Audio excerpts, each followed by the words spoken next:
MK, and I am here with the Mixed Media Mayhem Hop for the month of April. I forgot what month it was. And we are scrap lifting Rebecca Moore, who is Precious Paper Crafts on Instagram.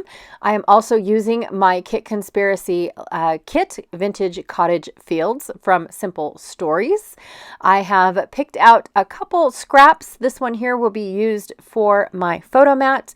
I thought I was going to use this one also like as in a double photo mat, but I don't end up touching it at all. So that is going to get put off to the side and actually forgotten about. I also have these chipboard pieces from Minte. I really wanted to use these florally bits and see if I can't incorporate them. And I also maybe might cut that in half and just use those florally bits too, but it all depends. I have a scrap of white cardstock that almost fits my photo perfect, so I just have to trim it down a little bit. And then from my class that I did, my cluster class, I have this piece left over. So I thought I would add that in as well because it might be fun. Now, for the mixed media part, I have some Nouveau embellishment mousse that has never been opened, so hopefully it is not dried out, but we will see. I also have some paper glaze, Brown Dahlia from Picket Fence, 2 sprays, brand new to me, Distress Spray Stain in Tarnished Brass, so that is why it has not been opened yet, and then an oxide spray in Salvaged Patina, just to get the colors I'm looking for. I also have some Distress ink in Ground Espresso, a blending brush, and 3 stencils that I am going to be using. The first stencil that I have is this diamond plate stencil that came in a kit that is no longer made, so no point in mentioning it. This one here is from my embellishment box for the month of March. And the Some Assemblage Required embellishment box, if you're curious. And then this beautiful chicken wire fence that is from the Crafter's Workshop instead of using my washi tape because I don't think the washi tape will withstand the embellishment mousse as well as, the mixed media that I want to put on my page. All right, so again, I'm going to trim down my little photo so that way I know that it fits on the cute little mat. I also am going to do this because I need to know where my photo is going to rest. So that way I can, I almost glued it to the page and then I remembered that no, that's not what I was looking for. I'm going to put some pencil lines around so that way I know where to put all of my mixed media, up, down, on the sides, and all around. So then I'm going to start with some inking. I wanted to use this stencil as a stamp. So I inked it up and stamped it and no, it was underwhelming. So I did not do that. Then I took it and I went ahead and sprayed that ink with some water, and I really liked that. Now, I wasn't really going for the coffee stain effect, but I really liked the effect, even though it wasn't the one I was looking for. Now I'm going to take it and do the blending to get a solid, more of effect. I really wanted the opposite of this image, and I didn't get it, but I'm happy with the way that it looks. So I'm going to just do a little bit here, a little bit there, and a little bit above and below, and on the 2 sides of where the picture is going to rest. Just so that way I have a little bit of representation. And you always want to do the flat, dry things first. Now, one of the things that I forgot to do around the photo is have my coffee stains-ish. So I'm just going to dab, dab, tap, tap, dab, dab, tap, tap, and be done. Oh, I like it. Good enough for what it is because I still have more to add. Now with the Brown Dahlia, I'm going to go ahead and add some chicken wire just around my photo. I did not want to put any around the page because it doesn't look like Rebecca used any paste around the page at all. It looked like all she used was ink. So then I'm going to go ahead and just a little bit, add a little bit of this diamond plate in spots where I feel like it needed to be filled in, but yet just a tiny microscopic little thing. So not too much. Now I'm going to go ahead and just rub all of this Nouveau mousse all the way around my page. Now Nouveau mousse is shiny. So it's going to be glaring on my layout for the rest of the video. I am very sorry about that. I forgot. And yeah, it wasn't something that I intentionally planned on doing, but I like the effect. So now for a contrast color, I'm going to go ahead and add salvaged patina all the way around my layout. I am super stoked with how this is looking so far. And so let's keep going with the tarnished brass. I did not know that these stains existed. I am very glad that I picked them up. They came in a 3-pack for me. So I have a bronzy color and then a silver color as well. And I love how they look. They're a little bit of a darker gold. I guess that's what brass is, but it is fabulous. So I can't wait to see how they actually spray too. So anyways, my background is done. There it is for you to see before I cloud it up. And of course I used my photo mat as my scrap piece of paper. So now I just need to decide what side of the paper I like best with my cows, and it is going to be the opposite side. Scuff it up, and then you don't even realize that it was used as scratch paper. Nope. Next thing I'm going to do is alter this black wispy netting piece. What would you call that? Hash? I don't know. Anyways, I'm going to take salvaged patina and spray the whole thing. Make it blue. And while that is drying, and before it is drying, I'm going to take that tarnished brass and I'm going to actually splatter it so that way it will blend in with the salvaged patina and I get a little green going on. I don't want a whole lot of green. I really wanted a turquoise, which I think I'm affecting. I think I got that effect, and I absolutely love how it looks. It's a little purpley, but it's okay. Now, I'm also going to take a bunch of the Elena collection pieces that I have left over and use that on this layout. Now, I know I said that I was going to use the Cottage Fields, but technically, I'm using my conspiracy kit, which includes all the embellishments. So I'm making a couple tags. I took one piece of scrap paper that I had left over and cut it to make a large tag. Then I already had this blue tag as part of the embellishing. And now I'm going to make a chicken wire tag just by using some scrap of this off-white cardstock that I had lying around. The problem is the chicken wire doesn't line up from wire to wire. So I am trying to get it to line up, and then I realized, well, you know, I'm probably going to cover it all up. It doesn't really matter, so stick it down. It's all good. But, you know, I still try. A for effort, right? Even though it's E for effort. And then I'm going to distress all of those edges for some more of texture and dimension. And then I'm going to go get a hole punch so that way I can go ahead and get my twine in there, so that way I don't have to worry about adding the twine after I've got all of my pieces on the layout. I still have no clue where this layout is going or what I am working on or adding to or anything. I just knew that I wanted to make the background.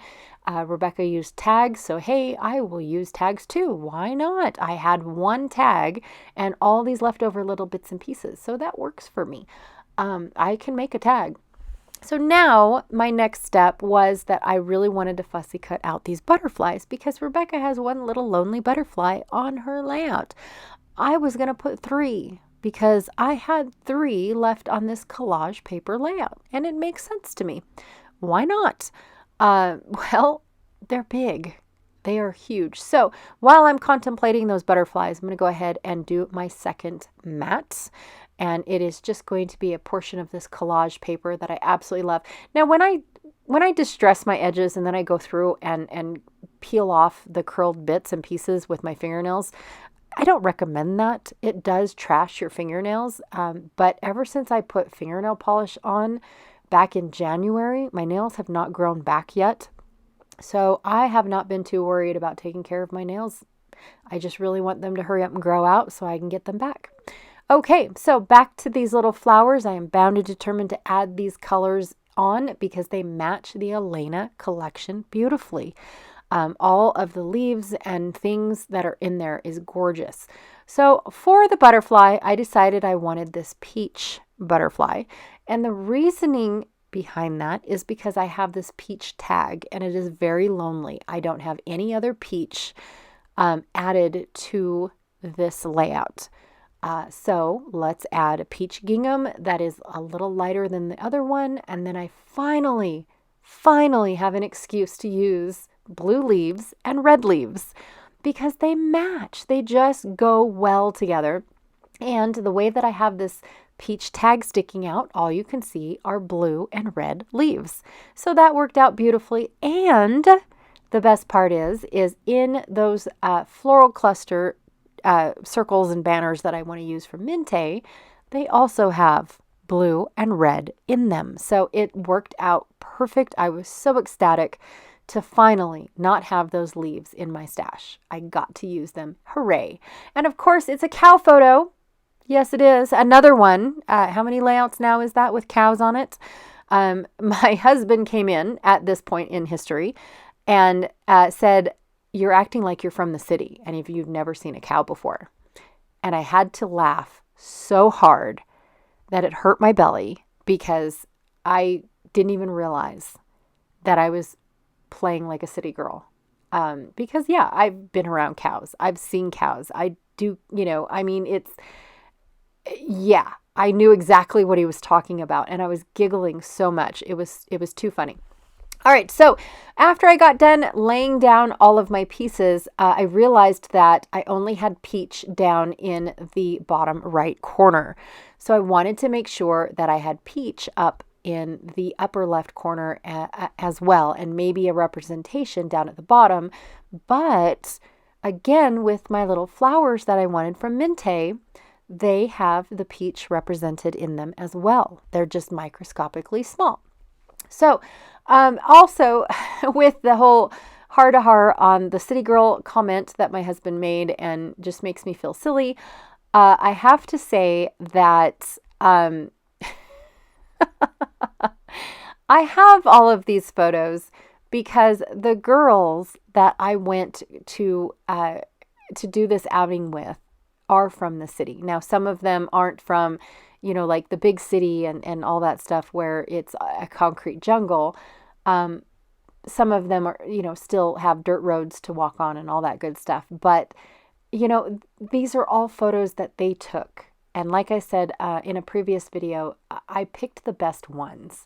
And I can't pass up these baby cows, you guys. They're adorable and they don't stay baby forever. In fact, it's just a couple months and they're so big. There's one cow that was just a couple months older than these ones, and it was almost full grown. So it's just different how animals grow a lot faster than people do. So yeah, I wanted to capture it, even though, I'm scrapbooking several layouts of cows, and my husband thinks I'm a city girl. I'm okay with it because I had a blast making my background. I had a blast putting up all of these, making all of these embellishments to go around my adorable photo that one of my friends took. So yes, I am very stoked with my city girl layout. To be honest, I'm loving how it's coming together. I am super stoked at using blue and red flowers and they are leaves, and they don't look weird like I thought they were going to. I love this pop of blue in my layout, you guys. I really do. I'm going to go ahead and add a peach tag. I have no idea what it even says. I think it says bloom, but that's okay. It was peach and I needed peach in that upper corner. And then I'm also going to be ripping off the peach part of the little tags or tickets or whatever they're called, just to get that color up there because I figured they matched the tags that I already had. Added a butterfly because it was peach as well. And now I'm going to put my title on, which is going to say Happy Countryside. It took me a long time to even accept that as an acceptable title, but I'm trying to use the pieces I already have before I go into my stash or into my little alpha bin that I have had on my desk since the beginning of the year. And look for a different title. I really wanted to use what I already had pulled out, and Happy Countryside was perfect because it's they're happy cows, right? Because we just fed them. And so they're all little, but they're so small. They're so small. Anyways, so that is my layout for today. I had a blast making the background. I had a blast using up my embellishments and putting together things that I never would have even thought to put on a layout if they weren't in my little bowls. I seriously, I would not have put these all together, but I love them. I love the color combination. I absolutely love my background. And I like my photo. I don't care what my husband says. I like my photo. Anyways, be sure to check out everyone else that is hopping along with Mixed Media Mayhem at the end of every month, the last Friday of every month. We do a hop along. We share the photo in our Facebook group, and then we turn around and say, hey, please come join us. Drop your links in here, whether it's YouTube, Facebook, or just Instagram. Doesn't matter. Hang out with us, put it in the album, and we want to see what you come up with and create. It's awesome. Also, too, I'm playing along with Janet Fritz, who is Galaxy Girl Creations here on YouTube with Kit Conspiracy. So don't forget to check out her channel and see if she is using her Cottage Fields papers for Mixed Media Mayhem today. I'm kind of curious if she is. And yeah, thank you so much for watching. Here are 2 other Mixed Media Mayhem videos if you guys are wanting to see me make a mess. And I will check y'all later. Bye.